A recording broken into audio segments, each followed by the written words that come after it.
What is going on, YouTube? This is Acid Root. So I'm going to review the third album by rock band Three Doors Down. Basically, this project is called 17 Days, and it came out in the winter of 2005. Now, this album was kind of the hit album after their album from 2002, Away from the Sun, which was a particular hit project just because it had a number of hit singles on there, like one of which was like Here Without You, and then there was another hit single off that particular album that did pretty well, like there was another huge hit single apart from Here Without You, and that was When I'm Gone. So particularly those were a big deal back in 2002, 2003 when Away from the Sun kind of was back in 2002, 2003, back when Away from the Sun was kind of a big deal and such. But this particular album, it took some time off. They were almost on the Spider-Man 2 soundtrack. There was a song on here, Let Me Go, that was almost on the Spider-Man 2 soundtrack, but they decided to keep it for this particular album. But this is kind of like the thing about this particular album is they're not quite as malaise this time. I feel like there is some malaise on here, but it's just a lot more composed and a lot more kind of modernized. I would have to say the concept about if you're missing some of the styles of like songs like When I'm Gone and Here Without You from Away from the Sun, or even that kind of makeshift kind of malaise of songs like Kryptonite and Loser off of The Better Life, this album is not quite as full blown kind of just down in the dumps as much as those previous two albums. I mean, it does have some of that standard ruminating and moodiness.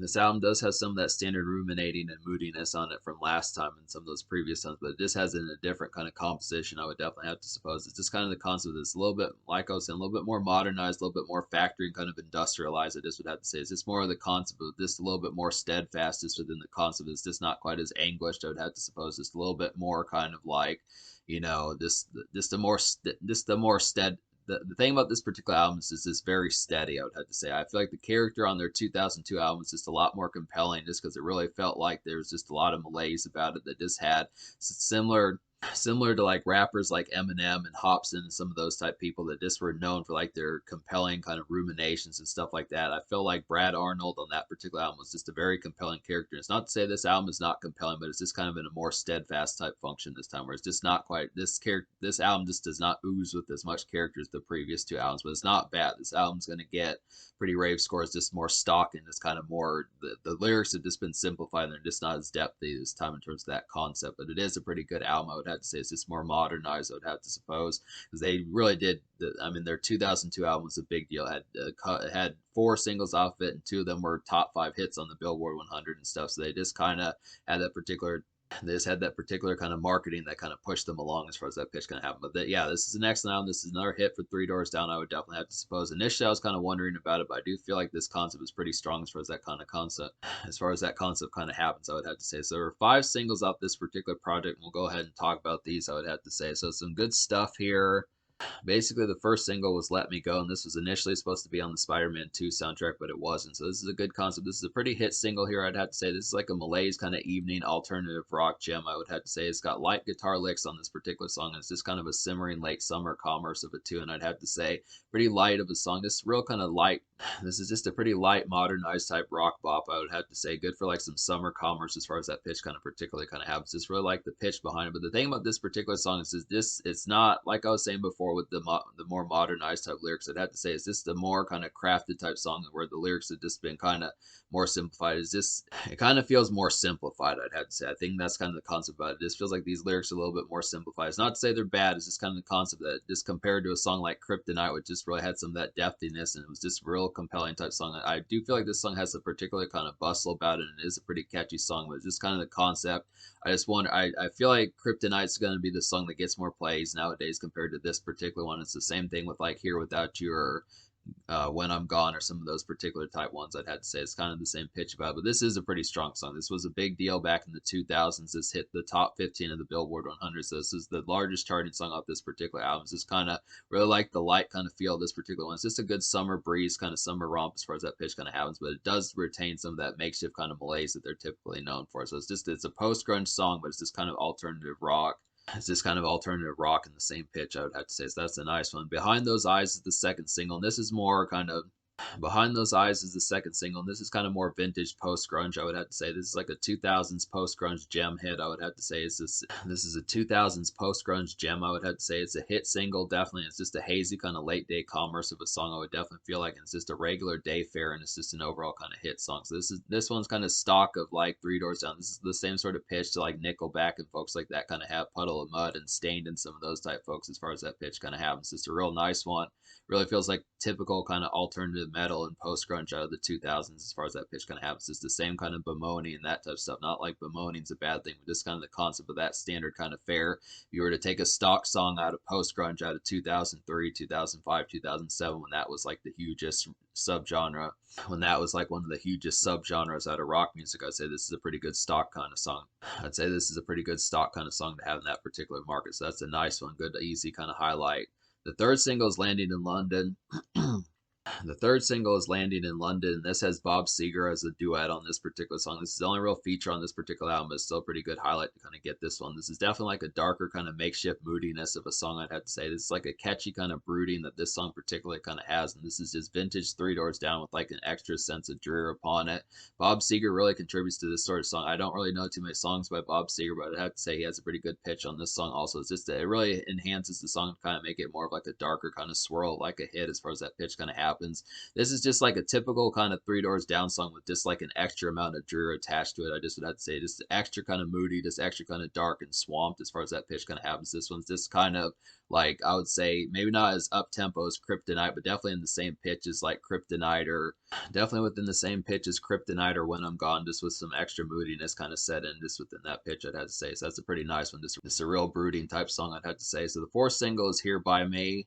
So the fourth single is Here By Me, and this is another nice one. This is like a steady kind of low mid stretcher of a song, I'd have to say. This is a very homely song, but it shines through, I would definitely have to feel like. And this is just some late summer haze with like a refined kind of kickback. So this is kind of like the adult kind of song of the particular album. There was one, I think it was Be Like That off of The Better Life, that was pretty similar. There's, I mean, Three Doors Down usually tries to have like an adult contemporary type chart single that they have on each of their albums. I don't remember which one that was on Away From the Sun, but I'd have to say I remember it being like Be Like That off of The Better Life. And this would be that one off of this particular one. This is just a very kind of steadfast type song. This is just a very steadfast type song, I'd have to say. It's a summer stretcher, I would definitely feel like, but it's just such a basic and kind of mellow type song. This is a real relaxer of a song, I'd have to say. It's this real kind of kickback type tune that just works pretty well. It's just a very homely one, but I like the pitch behind it. It's just a real kind of adult contemporary type tune that works pretty well, I'd have to say. It's just a real kind of summer simmering one, so that's a nice one. Then Live for Today. And then Live for Today is the fifth single, and this is definitely a pretty feel-good, simmering summer bop, I would have to say. This has some catchy energy and delivery, I would definitely feel like, and this pitch just reminds me of something that Kid Rock would do. So this is a pretty similar one to that, just real Southern pride kind of rock music as far as that pitch kind of happens. So I would definitely suppose this is just an overall nice one to kind of get.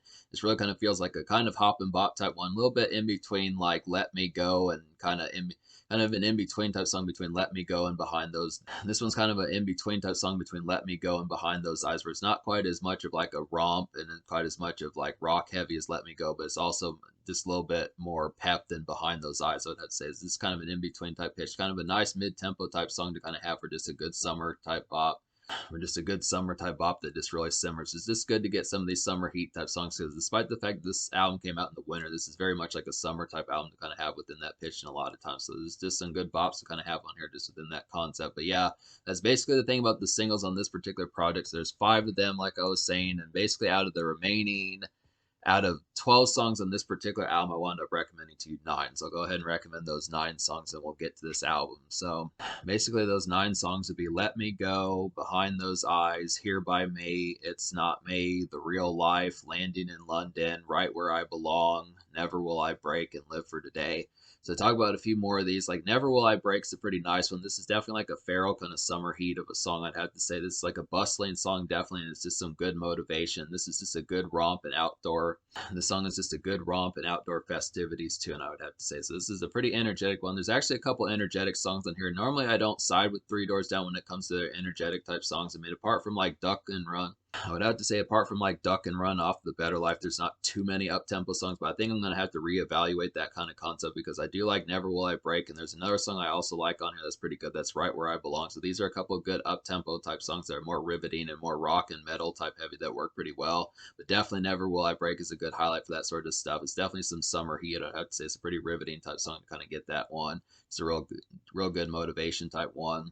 Right Where I Belong is another one in that similar fashion. Like I was saying, this is like an up-tempo kind of jive of a song, I'd have to say. It's like a riveting kind of party starter, definitely. And this is just a bar hopping kind of song.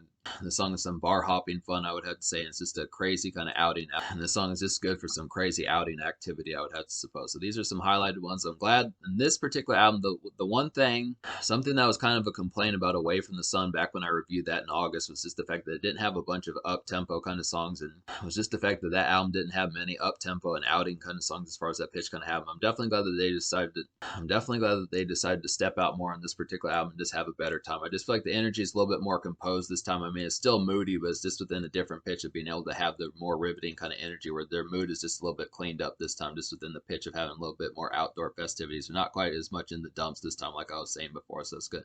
So that's a good pitch to kind of get that. But basically, another highlight on here is the Real Life. This is like a malaise, but kind of steadfast, kind of post grunge hit. I would have to say it's more modernized than previous times with Three Doors Down, but I'd have to say it's just some vintage kind of commerce. I would definitely feel like so. This is like some post grunge kind of malaise of like typical fare of like Three Doors Down as far as that kind of happens, but it's just not quite as normally kind of down in the dumps as they typically kind of are. It's just a little bit more kind of just like this is the real world type stuff, a little bit more kind of just accepting reality and things like that as far as that pitch kind of happens. It's just a different concept for that. It's just a different concept as far as that lining kind of happens this time, I'd have to say, but it's still a good concept to get some of these songs. They're pretty good just within that sense. It's just, I mean, I still think in certain cases when it comes to them, I still think in certain senses when it comes to the ruminating, I prefer like Three Doors Down's earlier albums, but just in terms of a more crafted song market that's just for a wider audience, I feel like they do a pretty good job with it on here. So that's a good concept. And then I would have to say, and then It's Not Me is another highlight. This is basically like a brewing kind of post grunge haze of a song. I'd have to say this is like a moody kind of ruminating gem. I'd have to say great for 5 o'clock, 6 o'clock p.m. definitely. And this is just a wind down type tune, and this is just classic. This is a wind down type tune, and this is just classic Three Doors Down, I would have to say. So it's a good pitch to kind of get that one. If you do miss like the older style of Three Doors Down, this is a classic kind of pitch.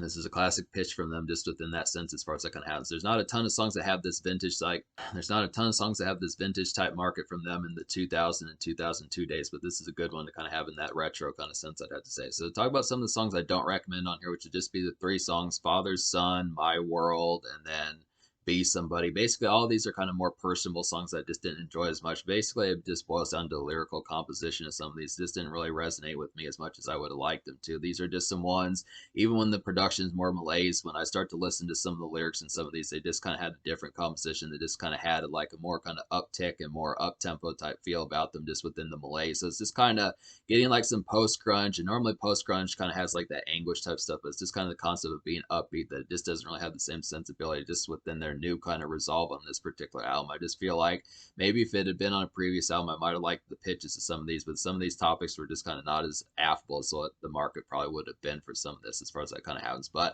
for the most part, these blunders are kept to a minimum. I just would have to say it's not like it's that much of a big deal this time around. I'd have to say I was actually surprised because originally I thought I was going to give this album like a 5 or a 6 out of 10, but it's actually going to get a higher. But it's actually going to get a higher score. So to talk about the score, I'm going to give this album me recommending 9 songs out of 12. I'm going to go ahead and give this album like a 9 out of 10. I mean, 5 singles hits pretty heavily. Basically, all 5 of the singles I recommend. I just would have to say the delivery on this album is pretty excellent. They have crafted singles. They have a lot of better songwriting. I feel like their songwriting, even if it was more compelling before, it's more modernized this time. So it has a good assortment of just having some better crafted songs just within the market of just being more chartable, despite the fact that their previous albums charted more. So I think folks probably did like their previous albums, but this is not a bad album. I'd have to say it's just more modernized. It just has a little bit more for a widespread, more audience as their market kind of grew and stuff. So I'd have to say they didn't sell out. They just kind of changed their template a little bit as far as that pitch kind of happens. But it's a 9 out of 10 score. The social score, that's kind of tricky. I think I'm going to give the social score like a, I'm going to give the social score like an 8.5 out of 10 because I kind of feel like I missed the pitch of their original albums as far as that kind of happens. They definitely needed like another moody kind of smash like Kryptonite. They do have some of that moodiness on here, but it's just not in full display as far as that pitch kind of happens. Like I said, the mood switch of this particular album, just the overall resolve change is kind of a little bit different. They do have more singles, 5 of them.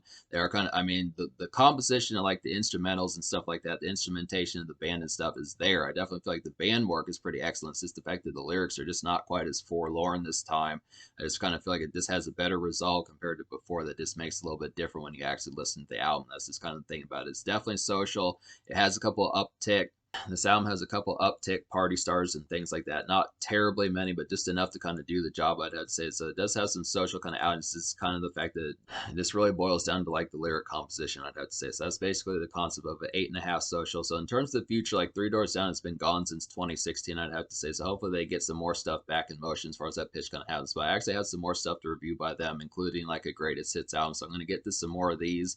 We'll definitely get these in motion. I'd have to say I do recommend this album. It's pretty good. It's definitely a pretty rave hit, I'd have to say, and I do recommend to fuck with it.